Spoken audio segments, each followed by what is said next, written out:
சிற்றம்பலம். படிங்க.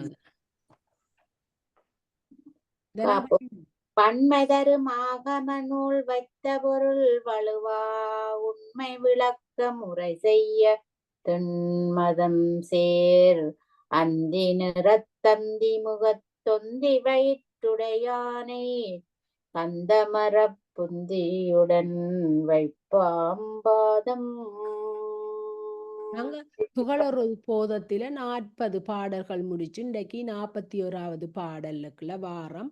அது இந்த மூவகை சக்திகளை பற்றி கூறப்போகுது. மூவகை சக்திகள் இச்சை உயிர்க்கு இரங்கல் ஞானம் இசைந்து உணர்த்தல் வச்ச கிரியை பயனடத்தல் நிச்சயமாம் சக்தி இவை மூன்றினையும் தந்தது ஒரு சக்தி கான் முத்தனே பார் நீ முயன்று. எனக்கு இந்த பாட்டின் பொருளை பார்க்க முதலே எனக்கு விளங்கிட்டது இச்சா சக்தி, ஞானா சக்தி, கிரியா சக்தியை பற்றி இந்த பாட்டு சொல்லுதாண்டு. அப்ப அப்படியே நாங்கள் ஒரு முன்னேற்றத்துக்கு வந்திருக்கிற மாதிரி எனக்கு தென்படுது. அப்ப இந்த இச்சை ஞானம் கிரியா சக்தியை பற்றி சொல்ல போகுது. நல்ல வடிவா இதை நாங்கள் திருப்பி படிக்கிறதால இன்னும் எங்களுக்கு நல்ல ஒரு அறிவு கூடும் என்று எனக்கு ஒரு நம்பிக்கை இருக்கு. இச்சா சக்தி என்பது உயிர்களிடம் பொருந்தி நின்று அந்த உயிர்களின் மீது கருணை இரக்கம் கொண்டிருப்பது ஆகும். அப்ப இச்சான்றது உயிர்கள் அந்த அன்பு, இச்சைன்றது விருப்பம் இச்சைன்றது ஒரு விருப்பம் என்ற இதுல வருது. அப்ப அந்த அது கருணை இங்கே அத கருணை இரக்கம் கொண்டிருப்பதாகும். ஞானா சக்தி என்பது உயிர்களை விட்டு, ஞானம் என்றாலே எங்களுக்கு உடனே தெரியும் சொல்றதா அறிவு. ஞானம் என்றா அறிவுக்குரியது ஞானம். உயிர்களை விட்டு என்றும் பிரியாமல் உயிர்களின் அறிவுக்கறிவா பொருந்தி இருந்து உயிர்களுக்கு மெஞ்ஞானத்தை உணர்த்துவதுதான் இந்த ஞானாசக்தி. கிரியாசக்தி என்பது கிரியாசக்தி என்பது உயிர்களானது பிறவிதோறும் செய்த கண்ம வினைகளுக்கேற்ப இன்ப துன்பங்களை அனுபவிக்குமாறு செயல்படுத்துவதுதான் இந்த கிரியா சக்தி. அப்ப கிரியா என்றாலே எங்களுக்கு தெரியும் செயற்படுத்துவதுண்டு, ஞானம் என்றா எங்களுக்கு தெரியும் அறிவண்டு, இச்சை என்றா எங்களுக்கு தெரியும் விருப்பு வெறுப்பு உள்ளது இச்சை. அப்ப இஞ்ச அவ கருணை இரக்கமாய் மிச்சா சக்தியை ஞான சக்தியை அறிவு என்று சொல்லி கிரியா சக்தியை இன்ப துன்பங்களை அனுபவிக்குமாறு செயல்படுத்துவது. இந்த இச்சா கிரியா ஞான சக்திகளின் இயக்கமே உயிர்களிடத்தில் அதாவது ஆன்மாக்களிடம் உண்மையாக நிச்சயமாக நிகழும் நிகழ்ச்சியா. இந்த மூவகை சக்திகளையும் தந்து அருளுவது ஒரு சக்தியாகும். அதுவே பரை சக்தி, பராசக்தி, ஆதிசக்தி என்பதை மாணவனே அப்ப அண்டை ராணியக்க நாங்கள் என்னவோ படிக்க கங்காதேவியை தான் அந்த ஆதிசக்தி என்று சொல்றாண்டு. கங்கை சிலுவெருமாண்ட தலையில உள்ள கங்கை தான் இந்த ஆதிசக்தி என்று ராணியக்கா எங்களுக்கு அதை சுட்டி காட்டினவ. நாங்க படிக்க ராணியக்கா ஞாபகம் இருக்கும்? ராணியக்கா மியூட்ல நின்று கதைக்கிறீங்க. அப்ப பராசக்தி என்று படித்தேன். ஆதிசக்தி என்று வந்தது. அதுல ஆசித சக்தி என்று ராணியக்கா அதுல சொன்னது. அப்ப பராசக்தியைத்தான் ஆதிசக்தி என்றது. அதுல எந்த விதமான மாற்றமும் இல்லை ராணியக்கா. பராசக்தியைத்தான் ஆதிசக்தி என்றது. அப்ப அதை நாங்கள் மனதில் எப்பவும் பதிக்கணும். இந்த பராசக்தி தான் ஆதிசக்தி.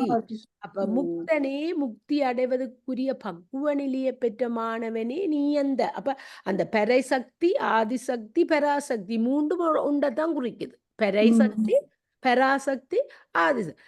முக்தனே முக்தி அடைவதற்குரிய பக்குவ நிலையை பெற்ற மாணவனே நீ அந்த பரசக்தியை இடவிடாமல் ஆராய்ந்து கூட்டி இந்த பெருப்பி சொன்னா கீழே உள்ளது தெரியாது. ஆராய்ந்து நன்கு அறிந்து உணர்வாயாக. உங்களுக்கு தெரியுதா அழுத்து? இப்பாடலில் சத்குருவானவர் தனது மாணவனை முக்தனை என்று அழைப்பது மாணவன் முக்தி பெறுவதற்குரிய பக்குவ நிலையை பெற்றிருப்பதை அப்ப அந்த ஆசிரியர் மாணவனேன் முக்தனை என்று கூப்பிடுறார். அவர் பக்குவ நிலையை பெற்றுட்டார். நேற்று சில படிக்கிறேன் ராணியாக்கா அவ சொல்லுவேன். நீங்களும் இப்ப ஆணவங்கன்மம்மாயை பற்றி படிச்சு இந்த ஆணவம் உங்களிலும் வேறுபட்டது. இந்த உடம்பு இந்த உயிரும் இந்த 36 தத்துவங்களுக்குரிய இந்த உடம்பு இந்த ஆணவங்கள் எல்லாம் இந்த ஆன்மாவிலிருந்து வேறுபட்டது என்று நீங்கள் படிச்சாலே நீங்கள் ஒரு பக்குவப்பட்ட ஆன்மா இதுல நல்ல வடிவானங்களுக்கு விளங்கப்படுத்துது. என்ன நேற்றியான நீங்க கேளுங்க.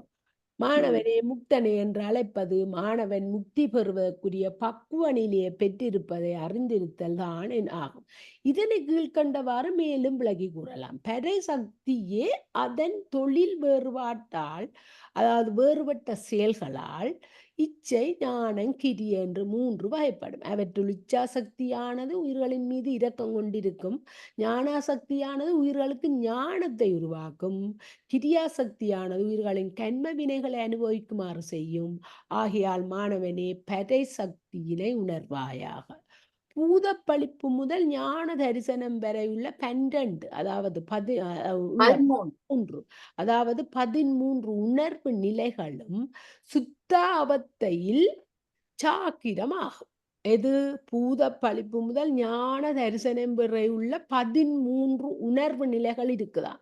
அது இந்த சுத்தாவத்தையில சாக்கிரமாகும். இதனுள் தத்துவ ரூபம், தத்துவ தரிசனம், தத்துவ சுத்தி, ஆன்ம ரூபம் என்ற 4 தசகாரியங்கள் அடங்கும்.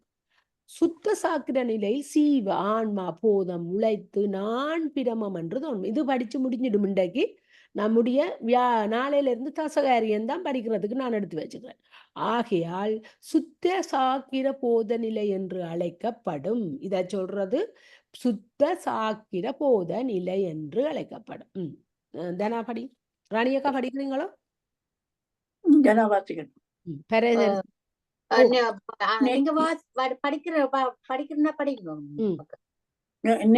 போயில மேல அப்படியே கிடக்கும்ல. அவ்வளவுதான்.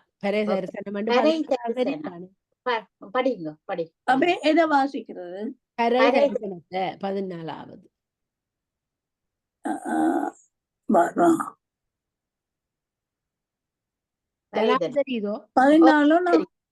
பரை தரிசனம், அதாவது பராசக்தியை தரிசனம் செய்யும் உணரும் நெறிய உபதேசித்தல், பராசக்தியின் இலக்கணம் கூறுதல்,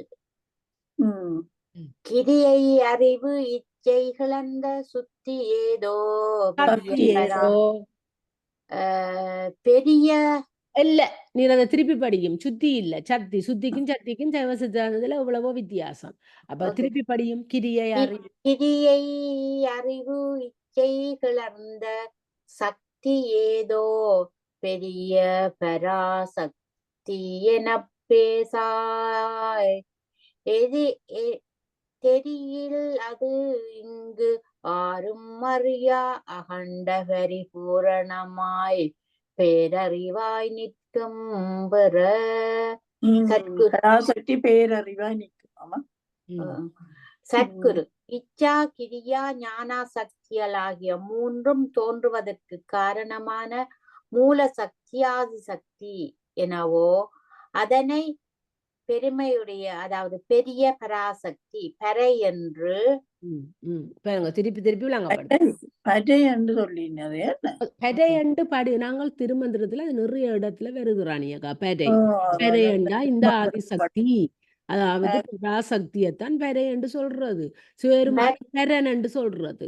அநேகம் எல்லா விவரங்கள்லையும் பரன் பெரை என்று வரும். பெரன் என்றது சிவருமான், பெரை என்றது இந்த ஆதிசக்தி பராசக்தி.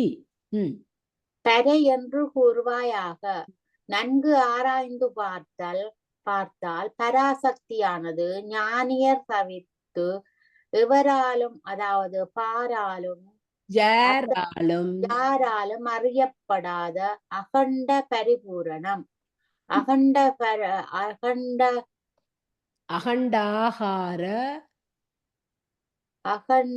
ஆகார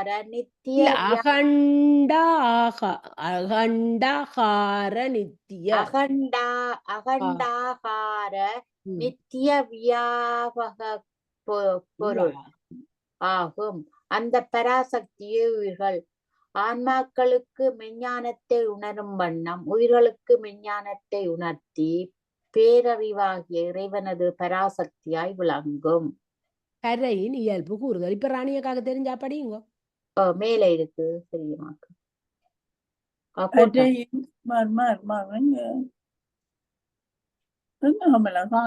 நீங்கள் ஏதோ அட்ஜஸ்ட் பண்ணாம இருக்கிறீங்க. நீங்கள் உங்களுடைய அட்ஜஸ்ட் பண்ணுங்க ராணியக்கா, உங்களோட ஸ்கிரீனை.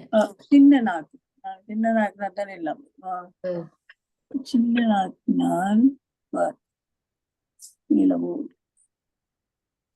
என்ன பரஞானத்தை பறைய பொருந்துதல். இயல்பு கூறுதல். பரையின் இயல்பு கூறுதல். பறையின் இயல்பு கூறுதல். ம்.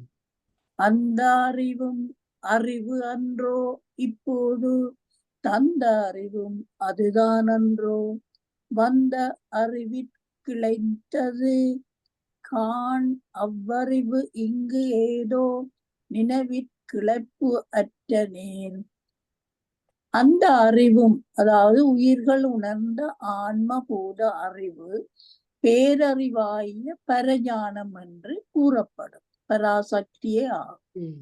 அந்த அறிவு பராசக்தி. இந்நிலையில் உனக்கு அருளிய மெஞ்ஞானமும் அந்த பராசக்தியே அருளியது ஆகும். ம். நீ பெற்ற மெஞ்ஞான அறிவும் அகண்ட பரிபூர்ண பரை அதாவது பராசக்தியின் பேரறிவிலிருந்து தோன்றியது ஆகும் என்பதை உணர்வாயா. ம். நீ பெற்ற மெஞ்ஞான அறிவு இந்நிலையில் எத்தகைய தன்மை இயல்பு உடையது என்பதை ஆராய்ந்து பார்த்தால் பரையை பராசக்தியை தரிசித்த உணர்ந்த நிறைவினால் உன்னுடைய ஆன்மபூத முனைப்பை நீக்குமாறு ஆன்மா நானென்ற உணர்வை நீக்கும் விதமாக செய்த தன்மையை உடையது ஆகும் என்பதை உணர்வாயாக. ஓ. ம். இதனை கீழ்கண்டவாறு மேலும் விளக்கி கூறலாம். ம். நீ மெஞ்ஞானத்தை படிப்படியாக உணர்ந்த அறிவும் பரையருளிய அறிவும் அறிவே ஆகும். ரெண்டும் ஒன்றுதான். இப்பொழுது மெஞ்ஞானத்தை நீ உணர்வதற்கு ஏற்ற அறிவை அருளியதும் தந்ததும் பரையே. ம். அதாவது பராசக்தியைத்தான் பரையன்னு ஓ, சொல்லீங்க. ஓ, ஓ, ஓ. பராசக்தியே ஆகும். ம். ஆகவே உன்னுடைய அறிவானது பரை அறிவிலிருந்து பேரறிவிலிருந்து தோன்றியது ஆகும். ஆகவே நீ எங்க ஒரு மிச்சம் மற்ற சைட்ல பெற்ற விஞ்ஞானமானது நீ பெற்ற மெஞ்ஞானமானது பரை தரிசனத்தின் உணர்வின் நிறைவில் ஏற்பட்டதாகும். பரையால் அதாவது பராசக்தியால் அன்றி மெஞ்ஞானம் ஏற்படாது என்பதை உணர்வாயாக. அதுவே பரையை உயிர்களது அறிவாவது ஆகும். ம். உயிர்களுக்கு அறிவு தந்ததும் பரையே ஆகும். ம். அவ்வறிவே பரையே எல்லா உயிர்களுக்கும் அறிவு விளங்குவதற்கு பெருகுவதற்கு காரணமாகும்.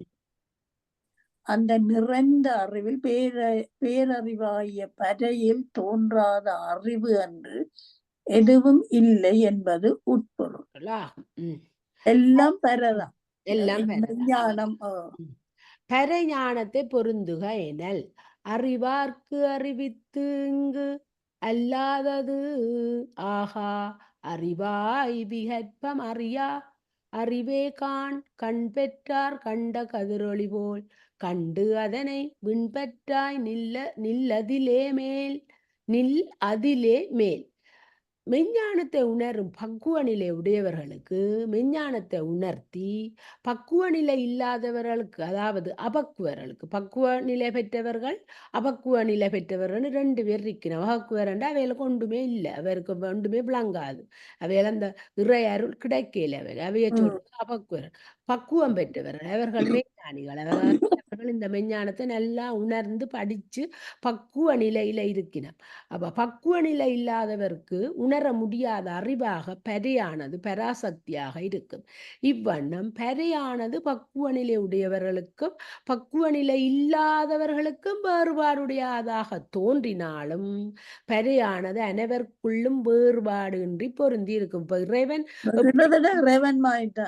இறைவன் எப்படி கும்பிடவர்களுக்கும் அவர் அருள் புரிவார் கிட்ட. அதானே என்ன சிவபுராணத்துல இப்ப என்ன சேயாய் நின்றானே சேயாய் என்ன வருது என்ன அண்மையில் நிற்பவருக்கும் தூரத்துல நிற்பவர்களுக்கும்.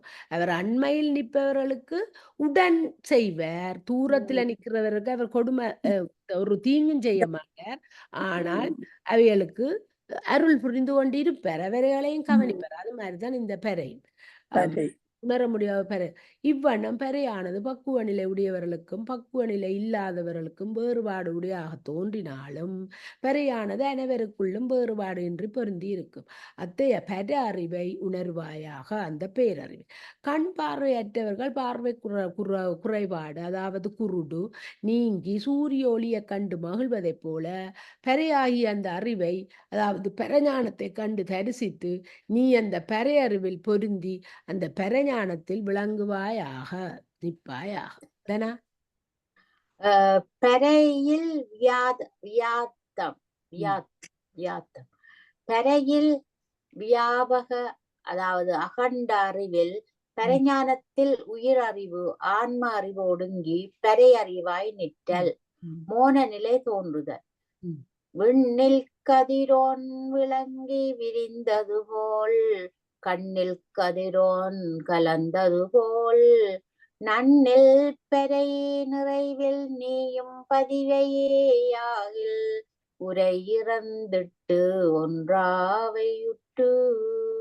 சத்குரு சொல்றார், ஆகாயத்தில் விளங்கும் அதாவது இருக்கும் சூரியனின் கிரணங்கள் அதாவது சூரியோளி உலகமெங்கும் விரிந்து ஒளி வீசும் தன்மை போல அகண்ட பரிபூர்ண பராசக்தியின் நிலையில் உணர்வில் சூரிய ஒளியும் கண்களும் கலந்து ஒன்றாகுமாறு இருப்பது போல கண்ணின் சூரிய ஒளி கலந்தது போல நீயும் பரைஞானத்தை உணர்ந்து பறையின் சர்வ வியாபகத்தில் சேர்ந்து பரஞானத்தில் ஒடுங்கி அதாவது அடங்கி இருந்தாய் என்றால் நீயும் பரைஞானத்தில் அதாவது பறையறிவில் அடங்கி மௌனமாய் அதாவது மோனமாய் அந்த பறையுடன் பறையுடன் இரண்டர கலந்து ஒன்றாவாய்.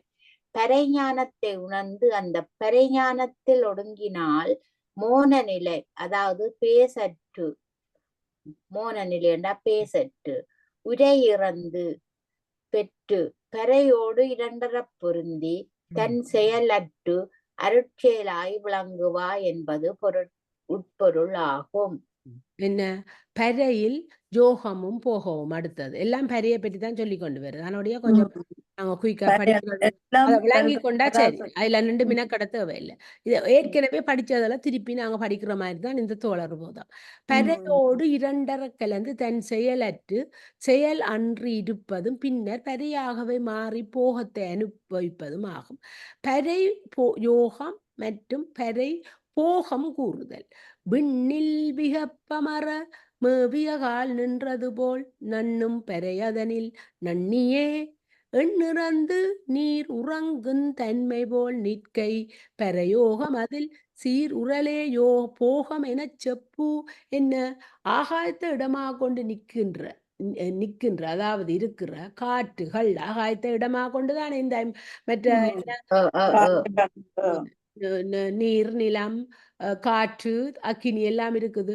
அப்ப காற்று வேறுபாடுகள் எதுவும் இல்லாமல் ஆகாயத்தை போல எங்கும் பறந்து விரிந்து ஆயத்துடன் நிற்கின்ற தன்மை போல அனைத்திலும் வியாபமாய் கலந்து பிரம்மஞ்சம் மற்றும் உயிர்கள் உட்பட அனைத்தும் இயக்கும் பராசக்தியில் அதாவது பறையில் வியாபியமாக அடங்கி நீரானது தண்ணீரானது சலனமற்று அசைவற்று இருக்கும் தன்மை போல தன் செயலின்றி இருக்கும் நிலையில் பறையில் யோகம் அதாவது பரயோகம் என்று கூறப்படும். எது இப்ப எங்களுக்கு வியாபகம் வியாபியம் தெரியும். எது இறைவன் இப்ப ஆகாயம் இந்த அந்த 4 பூதங்களையும் தன்னகத்தை அடக்கி விண்மீன்கள் கோள்கள் எல்லாத்தையும் தன்னடகத்தை அடக்கி வச்சிருக்கிற மாதிரி ஆகாயம் எல்லாத்தையும் தன்னகத்தை அடக்கி வச்சிருக்கிற மாதிரி அப்ப அதுல அங்க ஆகாயம் வியாபகம் மற்ற எல்லாமே வியாபியா.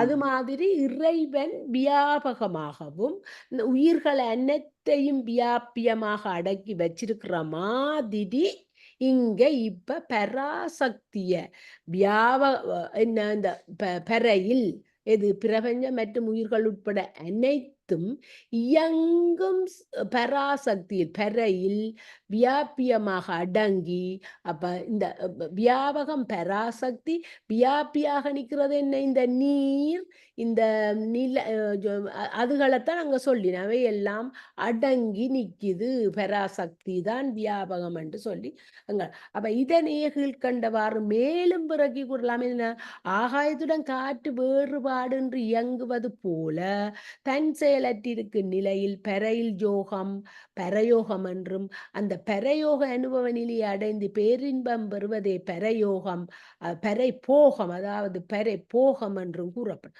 ஒரு இந்த போகத்தையும் யோகத்தையும் தசகாரியத்துல நல்ல வடிவா விளங்கப்படுத்திவிடும் கடைசியா வாரது சிவ போகம் சிவ ஜோகம் அப்ப அது அந்த பரை போகம் என்றும் கூறும் ஒரு வியாபக பொருள் வேறொரு பொருள் வியாபியமாக அடங்கி அந்த வியாபக பொருளாய் நிற்பதும் தன்னியல்வின்றி அந்த வியாப பொருளாய் இயங்குவதும் பரை யோகம் மற்றும் பரை போகம் என்று கூறப்படும் அப்ப இந்த பரையோகம் பரையோகத்தை இப்படி வியாபகத்திலே வியாபியா அடங்கி நிற்கிறத சொல்லி எங்களுக்கு வடிவா விளங்கப்படுத்தி பரை தரிசனம் பரையில் வியாத்தம் பரையில் யோகமும் பரையில் போகமும் ஆகிய 4 நிலைகளும் சுத்தாவத்தையில் சொப்பனம் அதாவது சுத்த சொப்பனமா இந்த நிலையில் ஆன்மாவானது அதாவது உயிரானது திருவருளோர் கூடி நானே ஐந்தொழில் அதாவது பஞ்சகிருத்தியத்தை தானே ஐந்தொழில் என்று சொல்றது இயற்கை என்ற முனைப்போடு இருக்கும் இந்நிலையில் தசகாரியங்களில் ஆன்ம தரிசனம் மற்றும்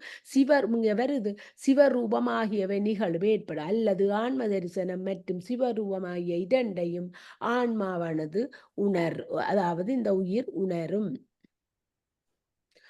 அப்ப இனி 17வது ராணியக்கா சுத்த பரயோகமும்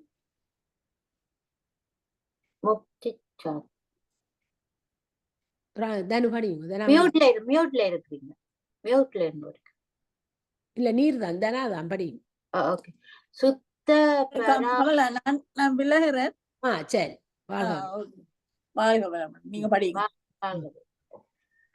சுத்த பராயோகமும் முத்தி சாக்கிரமும் ஆன்ம சுத்தி பெற்று சிவத்தை தரிசித்தல் பரசிவம் ஞானத்தில் பொருந்தும் நெறிமுறை கூறுதல் நீங்காத பேரறிவு நீங்காமல் கண்டு நீ நீங்காமல் நின்றபடி நின்று அதனின் நீங்காமல் நின்றுவிடல் அன்றோ நின்மலந்தன் பேரறிவில் ஒன்றுபடல் என்னும் முறை சத்குரு மாணவனை உயிர்களை விட்டு என்றும் நீங்காத பேரறிவாகிய பரைஞானத்தை விட்டு நீங்காமல் தரிசித்த அதாவது உணர்ந்த நீ இனி இந்த பரைஞானத்தை விட்டு விலகி விடாமல் அந்த பரைஞானத்தில் பொருந்தி இருப்பாயாக எக்காரணத்தை கொண்டும் உயிர்களானது பரைஞானத்தை விட்டு நீங்காமல் பொருந்தி இருந்தால் மட்டுமே நின்மலமாகிய பரசிவத்தின் பேரறிவில் பொருந்த முடியும் அதாவது ஒன்றாக கலக்க முடியும் என்று இறைவன் அருளிய சிவாகமங்கள் உபதேசிக்கின்றது கூறுகின்றது பரை ஞானத்தை உணர்ந்து அந்த பரையின் இயல்பாகவே இருந்தால் மட்டுமே பரசிவத்தின் ஞானத்தில் இரண்டர கலக்க முடியும் என்பது உட்பொருள் ஆகும் சுத்த பரா யோகம் மற்றும் முத்தி சாக்கிரம் இலக்கணம் கூறுதல் அப்ப இப்ப சுத்த பரா யோகமும் முத்தி சாஸ்திரத்தையும் பற்றி ஆன்ம சுத்தி பெற்ற சிவத்தை தரிசித்தல் எப்படி என்று இந்த பரசிவ ஞானத்தில் பொருந்த நெறிமுறைய கூறியிருக்கிறார் அப்ப உயிர்களை விட்டு என்று நீங்காத பேரறிவாய பரஞானத்தை விட்டு நீங்காமல் இனி இந்த பரஞானத்தை விட்டு விலகி விடாமல் அந்த பரஞானத்தில் பொருந்தி இருப்பாயாக என்று சொல்லி அவர் அந்த இத எங்களுக்கு விளங்கப்படுது இப்ப சுத்த பராயோகம் மற்றும் முத்தி சாக்கிர இலக்கணம் திசையும் ஒன்றாமறை அறிவிலே அழுந்தல் சுத்த பராயோகம் எனச் சொல்லுமே நித்தமறை அத்தன்மை கண்டால் அது முத்தி சாக்கிரமாம் சித்தமயல் அறவேதேர் பிரபஞ்சம் மற்றும் உயிர்கள் உட்பட இது என்னடா இது? உயிர்கள் உட்பட அனைத்திலும் ஏகமாய் வியாபித்து விளங்கும் இறைவனின் பேரறிவிலே, அதாவது ஞானத்திலே ஒடுங்கி அழுந்தி இருப்பது சுத்த பராயோகம் என்று நித்தியமாக உள்ள சிவாகமங்கள் கூறும். அத்தகைய சுத்த பராயோகத்தில் பொருந்தி உணரும் இயல்பு, அதாவது தன்மை முத்தி சாக்கிரம் எனப்படும். அதனை உனது சித்தத்தில் உள்ள மயக்கம் நீங்கும்படியாக உணர்வாயாக. அப்ப பிரபஞ்சம் மற்றும் உயிர்கள் உட்பட அனைத்திலும் ஏகமாய் வியாபித்து நிற்கும் இறைவனின் பேரறிவிலே ஞானத்திலே ஒடுங்கி சுத்த பராயோகம் என்று நித்தியமா உள்ள சிவாகமங்கள் கூறும். அத்தகைய சுத்த பராயோகத்தில இறை ஞானத்தில் பொருந்துதல் சுத்த பராயோகமாகும். சுத்த பராயோகத்தில் பொருந்தி உணரும் தன்மை முத்தி சாக்கிரம் என்பது உட்பொருளாகும். விளங்குது என்னண்டோ? சாக்கிராதீதம். சாக்கிராதீதம் இலக்கணம் கூறுதல். நின்ற அறிவு அறிகை நீங்காமை சாக்கிரமாம் அன்றே அவள்தல் ஆதீதமாம். சென்று அறிவை நீங்காமை நின்று நடித்து துயில் கொளாவே வாங்காது அறிவாய் வர. சத்குரு சொல்ற பரைய அறிவுடன் பொருந்தி நின்ற உணர்வை விட்டு நீங்காமல் இருப்பது சாக்கிரம். சாக்கிரம் அந்த விழிப்பு நிலை. இந்த பரை அறிவையும் விட்டு நீங்காது சாக்கிராதீதம் ஆகும். பரை அறிவை உணர்வை விட்டு நீங்காமல் பொருந்தி இருந்து நீண்ட தியானம் தவ நிலையில் இருந்தால் மட்டுமே சாக்கிராதீதம் தோன்றி இறைஞானம் பரசிவ ஞானம் தோன்றும். இதனை கீழ்கண்டவாறு விளக்கி கூறலாம். பரை அறிவோடு நீங்காமல் பொருந்தி இருக்கும் உணர்வை நீங்காமல் இருப்பது சாக்கிரமாகும். பரை அறிவானது விரிதலே பெருகுவதே சாக்கிராதீதம் ஆகும். இந்த சாக்கிராதீதத்தில் பொருந்திய தவநிலையில் இருப்பவர்களுக்கு நெடிது துயில் கொள்வார்க்கு பெறையில் அதீதம் என்று உணர்வு எளிதில் ஏற்படும். சாக்கிராதத்தின் இலக்கணத்தை இதுல சொல்லி இருக்கணும். சாக்கிராதத்தின் இலக்கணம் படிக்க இதுவும் விளங்குவங்களுக்கு. பரை இலதீதம், பரை இலதீதம், பரையில் அதீதம், பரையிலதீதம் அதீதம், அதைத்தான் சொல்லினோம். சாக்கிராதீதம் என்ற உணர்வு நிலையை விட்டு நீங்குதல், பரையில் அதீத இலக்கணம் கூறுதல். இவ்வறிவு காண்டலிருள் தீருஞ்சாக்கிரமாம் அவ்வறிவு காணாதது அதீதமாம். இவ்விரண்டும் பாராமல் நிற்றல் பரையில் அதீதமாம். ஆரா அறிவு அகன்றதால் பரை அறிவை உணர்தல் என்பது அஞ்ஞானமாய இருளை நீக்கக்கூடிய சாக்கிரம். அப்ப பரை அறிவையும் சாக்கிரத்தையும் விட்டு நீங்கி இருக்கும் உணர்வே சாக்கிராதீதம் ஆகும். சாக்கிரம் மற்றும் சாக்கிராதீதமாகிய இரண்டு உணர்வுகளை நீங்கி இருக்கும் உணர்வே பரையில் அதீதம் ஆகும். மாணவனே, பரையில் அதீதம் என்ற உணர்வு நிலையும் நீங்கினால் பரசிவ ஞானம் ஈசன் அறிவு தோன்றும். அப்ப முதல் சாக்கிராதீதத்தை விட்டு நீங்கினால் எங்களுக்கு பரையில் அதீதம் வரும். பரை அதீதத்துல விட்டு நீங்கக்குள்ளதான் என்ன ஈசன் அறிவு வரும். அப்ப சாக்கிராதீதம் எங்க நடக்கிறது? எங்கட புருவ நடுவுல நடக்கிறது. 35 கருவிகளோடு சாக்கிரம் நெற்றிப்பொட்டில நடக்கிறது. அப்ப பிறகு பரையில் அதீதம் அது முடிய சாக்கிரம் சாக்கிராதீதம் ஆகிய இரண்டு உணர்வுகளையும் கடந்து நிற்கும் உணர்வு பரையில் அதீதமாகும். பரையில் அதீதத்தில் அஞ்ஞான இருள் முற்றிலும் நீங்கும். இதுவே பரசிவ ஞானம் தோன்றுவதற்கு அடிப்படை ஆதாரமாகும். ஈசன் அறிவு தோன்றும் விதம் கூறுதல். ஈசன் அறிவு ஆகி எல்லாம் என்று கலன்று அகன்றாய் பாசம் மிக வைத்து அதனில் பற்றாதே கூசாமல் நேராக நீங்கி அதில் நின்ற சுவடு அறவே வாராய் சிவமேல் வர. மாணவனே, பரையில் அதீதம் என்ற உணர்வு நிலையில் பொருந்தி இருந்து பரையில் அதீதம் என்ற உணர்வு நிலையும் நீங்கும் பொழுது பரசிவ ஞானம் அதாவது ஈசன் அறிவு உனக்குள் தோன்றி நான் எனது என்ற முனைப்பும் அனைத்தும் மலங்களும் அனைத்தும் தத்துவங்களும் ஒரு சேர மொத்தமாக நீங்கி சுத்தன் ஆவாய்.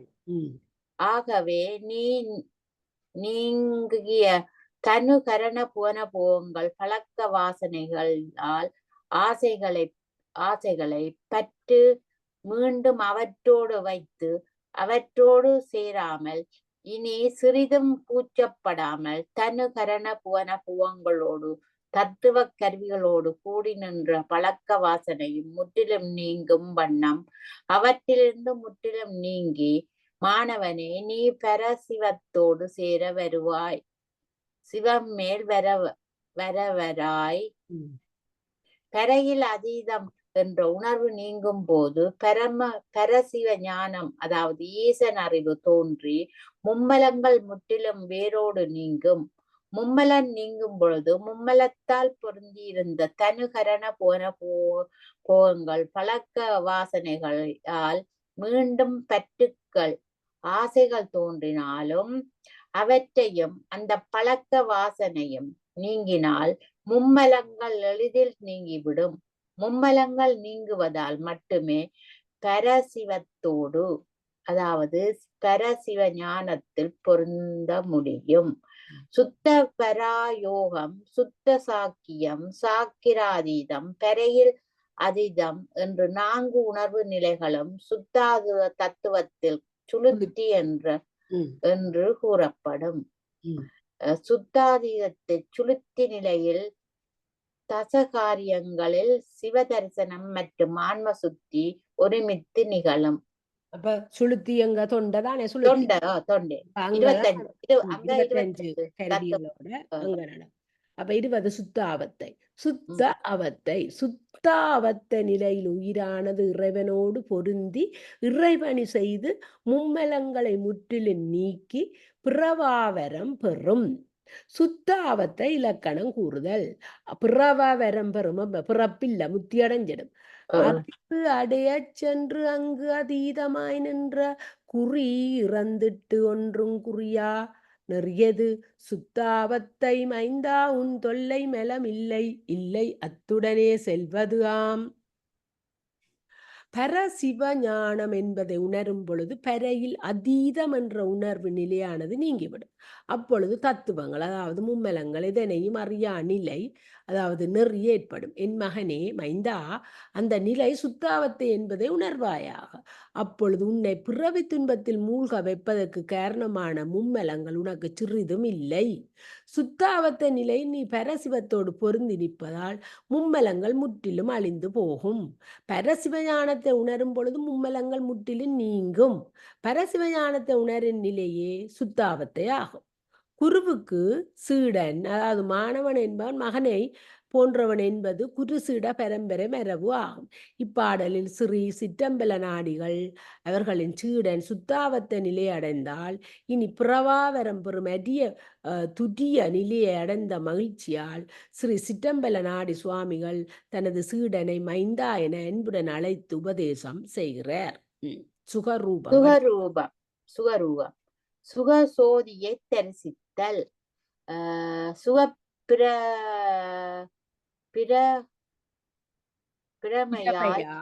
பிரமையால் சிவபூமியை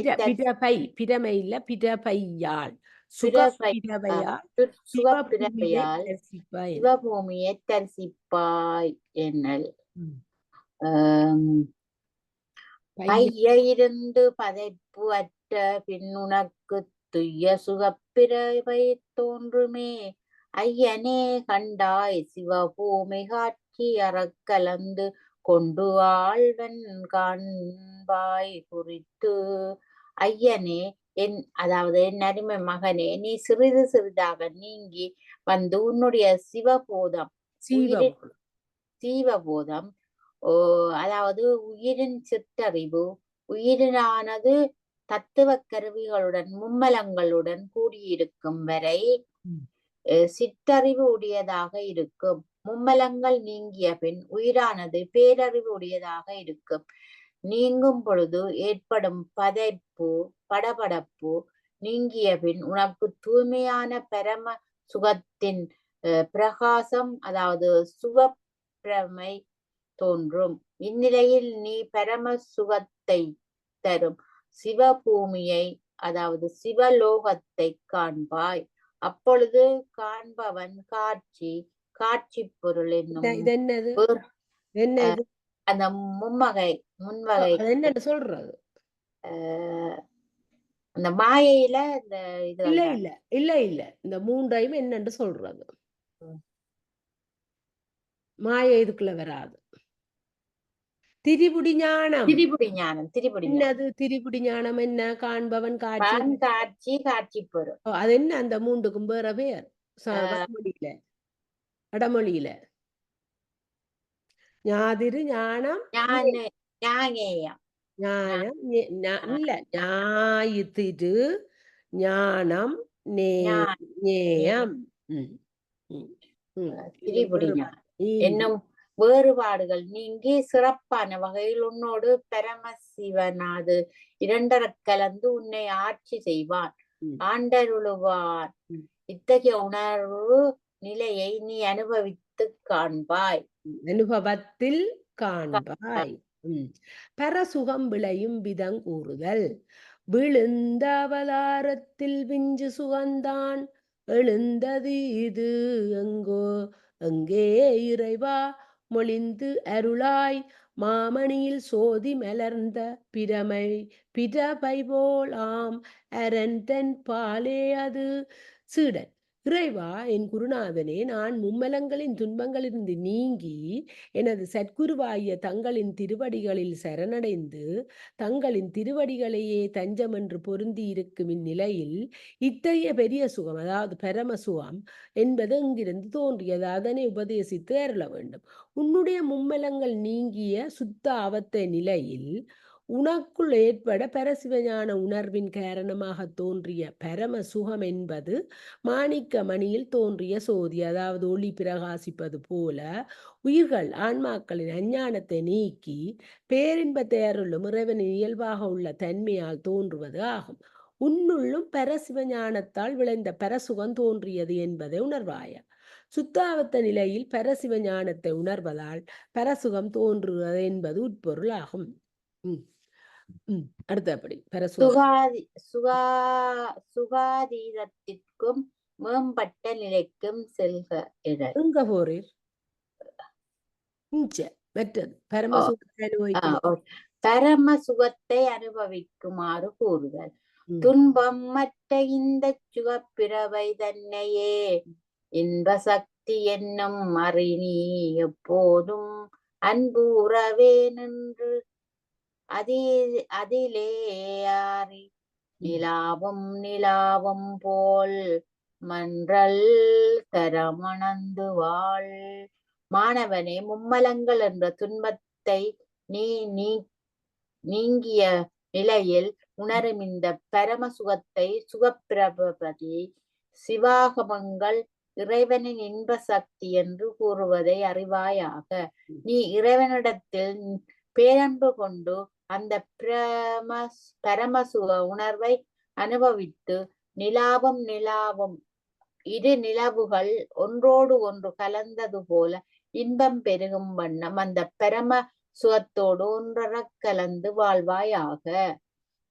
பரசுகம் என்பது இறைவனின் இன்ப சக்தியால் விளைவது ஆகும். இரு நிலவுகள் கலப்பது போல அந்த பரம சுகத்தை பொருந்தி அனுபவிப்பாயாக என்று உட்பொருள் ஆகும். பரசுகமும் இறைவனின் ஒரு சக்தி உணர்வேனன். தேனாரும் இன்பச் சிவ வடிவம் இப்படியோ வானாடர் காணாத மன்னவனே ஞானா, இதுவும் ஒரு சக்தி இறைவர்க்கு இது. ஆனால் ஏது முத்தி சொல்லாயினி. என்ன வானாடர் காணாத மன்னர்? தேவர்கள். அதான் வானாடர் காணாத மன்னர், தேவர்களும் காணாத தேவர்களும் காண்பதற்கரிய கடினமான பரமானந்தத்தை உணர்ந்த பரமாசிரியரே, அதாவது மென்னவனே ஞான ஆசிரியரே ஆனந்தமாகிய பரமானந்தம் எனும் தேன் நிறைந்து ததும்பும் சிவ வடிவம் எத்தகைய தன்மை வாய்ந்தது மற்றும் சுத்தாவத்த நிலையில் நானுரரும் பரமசுகத்தை போன்றதோ அதனை உபதேசித்து அருள்வீராக. இப்பொழுது உணரும் பரசுகம் இப்பொழுது உணரும் பரசுகம் என்பது எல்லாம் வெல்ல இறைவனது ஒரு சக்தி நிலை, இன்ப சக்தியின் உணர்வு ஆகும் என்பதை அறிவாயாக. மாணவன், அடியேன் உணர்ந்த பரசுகம் என்பது இறைவனுடைய ஒரு சக்தி என்றால் இனி நான் அடையவிருக்கும் முத்தி என்பது எது? இதனை நீங்கள் உபதேசித்து அருள வேண்டும். அப்ப இந்த பரசுகம்தான் ஒரு சக்தி என்றால் அப்ப இந்த முத்தி நிலை எப்படி இருக்குமென்று அவர் கேட்கிறார். அதுதான் சுகாதீதம். சுகாதீதம் சுகரூபத்தில் பொருந்தி இருக்கும் நிலையை நீக்குதல். சுகாதீதம் இலக்கணம் கூறுதல். இந்த சுகத்தில் இனி நீ விழியாமல் அந்த அறிவென் அயர்ந்தது போல் தொந்தம் மறப்போதாய். இதுவே சுகாதீதம் பொய் அற்றோர்க்கு ஆதாரமான அருள். மகனை நீ இந்த சுக ரூபத்தினை பரம சுகத்தை உணர்ந்து அனுபவித்த பின்பு இந்த சுகரூப உணர்வினை மீண்டும் எதிர்பார்க்காமல் அந்த பரஞானத்தை விட்டு நீங்கிய தன்மையைப் போல சுகரூப அதாவது பரம சுக உணர்வு நிலையை விட்டு நீங்குக. சுகரூப உணர்வு நிலையை விட்டு நீங்குவதே சுகாதீதம் ஆகும். பாசஞானம் மற்றும் பசுஞானம் மும்மலங்களின் தொகுப்பு. இவற்றால் ஏற்பட்ட பொய்மை அதாவது பொய் நிலையிலிருந்து நீங்கிய முக்தர்களுக்கு அடிப்படையான மற்றும் ஆதாரமான அருள்நிலையே சுகாதீதம் என்று உணர்வாயாக. சுகாதீதத்துக்கு மேற்பட்ட நிலைக்கு செல்க. ஒன்றும் சுகவடிவுக்குள்ளான தம்பிரானன்றி ஒரு பொருளும் ஆகாதே நின்று அழுந்தி சொல்லறிய இந்த சுகத்துக்கு அதீதமாய் நில். அவன் தானாமே நிலை எப்பொழுதும் சதா நேரமும் சுகரூபமான திருமேனியினுள்ளே பிரியாமல் எழுந்தரிலுக்கும் பொருந்தியிருக்கும் சிவத்தை தம்பிரானை தவிர வேறு எந்த ஒரு பொருளின் நிலையானது அல்ல. அனுபவத்தில் உணர முடியுமே தவிர இத்தகைய தன்மை உடையதென்று சொல்லுவதற்கு கடினமானது ஆகும். எனவே சுகாதீதம் என்ற உணர்வு நிலைக்கும் மேம்பட்ட சிவோகம் என்ற பாவனையில் சிவமாகும் உணர்வு நிலையில் பொருந்தி விளங்குவாயாக. இதனை கீழ்கண்டவாறு மேலும் விளக்கி கூறலாம். என்ன? பேரானந்தத்தையே சுகவடிவே தனக்கு திருமேனியாக வடிவமாக பொருந்தி அதற்குள் எழுந்தரில் இருக்கும் சிவமாகிய தம்பிரானை தவிர வேறு எந்த ஒரு பொருளின் நிலையானது அல்ல என்ற உணர்வை உணர்ந்து சொல்லுவதற்கு அரிதான கடினமான இந்த உணர்வில் பொருந்தி சுகாதீதம் என்ற உணர்வு நிலையையும் நீக்கி சிவமே நீ என்ற உணர்வு நிலையில் பொருந்துவாயாக. சுகாதீதம் என்ற உணர்வு நிலையை விட்டு நீங்கி சிவமே நிலையானது என்ற உணர்வு நிலையை அடைந்து சிவமே அனைத்தும் மற்றும் சிவமே நீ என்ற உணர்வு நிலையை அடைவாயாக என்பது உட்பொருளாகும். இதோட நிப்பாட்டு வந்தேன். எனக்கு நாளை 23 சிவப்பேறு 55ஆம் பக்கம் எழுதும். 59வது பாடல் சிவப்பேறு. சிவப்பேறு